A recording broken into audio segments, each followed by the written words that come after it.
So for today's video, i-rate natin lahat ng upgrades and accessories sa Z900 natin. Gagamit tayo ng 5-star rating system and ibabase natin sa form and function yung rating natin. So wag na natin patagalin to. Let's go! Umpisahan natin sa quad lock phone mount. Bali 5 out of 5 stars ang rating ko dito. Kung kagaya nyo ako na mahina sa directions, must have to para makapag-waze kayo anytime. Lalo na kung meron kayong long ride tapos nadaan kayo sa bayan-bayan, napaka-importante nito. Isa pang nagustuhan ko dito is pwede kang maglagay ng vibration dampener. Kasi yung camera ng mga smartphone natin, very prone yan na masira because of the vibration ng motorcycle. Next natin ay bar end mirrors. Bali 4 out of 5 stars ang rating ko dito. Nung binili ko to, kala ko forma lang talaga eh. Pero nung ginagamit ko na, dun ko na-realize na mas functional siya eh. Mas maganda yung visibility. Kung magkakabit kayo nito, try nyo rin maghanap ng adapter para pulido yung gap sa dulo ng handlebar. Next would be aux lights. For me, sagad 5 out of 5 stars to. Kung kagaya nyo ako na sobrang hirap mag night ride, isa to sa pinaka-importanteng accessory na dapat nyong ikabit. Alright, so medyo madilim, di ba? Pag walang aux light, then turn on natin. Ayan.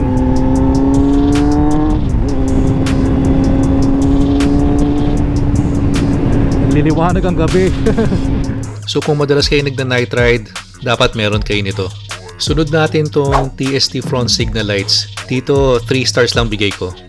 Dito aminado ko more on forma lang to eh. Pero kaya ako binigyan ng 3 stars kasi for me may safety factor pa din. Kasi since LED naman to, maliwanag talaga siya sa gabi so kitang kita ka kahit daytime as well.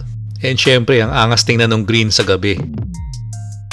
Next is our TST integrated taillight. Dito 5 stars din ako. Sobrang importanteng upgrade sa akin to kasi talagang mas maliwanag siya eh compared to stock. Kapag nag-brake ka, meron ding strobe effect so for sure kitang-kita ka nang nasa likod mo. And integrated na rin yung hazard and yung turn signals kaya talagang sobrang linis tignan lalo na sa gabi. Next naman is our TST tail tidy kit. Ito 1 star lang sa akin. For me talagang pure forma lang tong tail tidy eh. Wala siyang siling-serve na function. Ito lang naman mangyayari sa inyo pag inabutan kayo ng ulan. And naabot din sa likod ng helmet nyo yung talsik ng putik. Pero marami pa rin nagtitiis pogi kasi iba talaga yung look ng bike mo pag naka-tail tidy eh. Make sure lang din na may cover yung tail tidy nyo para hindi pasukan yung compartment. Next naman is our Evotech frame sliders. Ito 5 stars din to. Actually, isa to sa mga unang accessories na kinabit ko bago ilabas ng kasa si Z9. For me, lahat ng big bike or motorsiklo dapat meron ito eh. Kasi in the event na tumumba yung motor nyo, itong frame slider ang sasalo ng impact. So dapat talaga meron kayo nito. 5 stars din ang rating natin dito sa Evotech radiator guard. Napaka-prone sa talsik ng maliliit na bato yung radiator natin. Kaya kung ayaw nyo maging ganito yung radiator nyo, maglagay kayo ng radiator guard. Next is Evotech paddock spool. And again, 5 stars din. So another basic accessory since kailangan nyo to para ma-paddock stand yung bike nyo sa bahay nyo. For our Evotech front axle sliders, 5 stars din.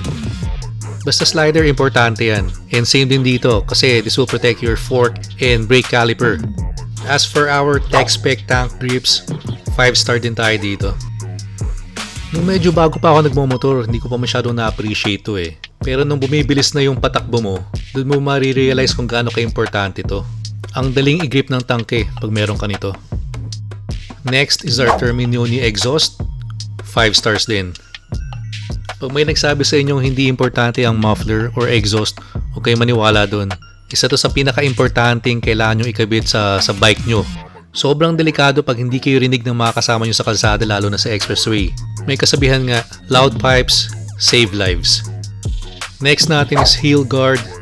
Ito 1 star lang. Ito binili natin to purely for forma lang. Wala naman siyang difference masyado from the stock. Gusto ko lang yung color black para stealth look. Ito naman yung Diablo Rosso 4 tires natin. Solid 5 stars.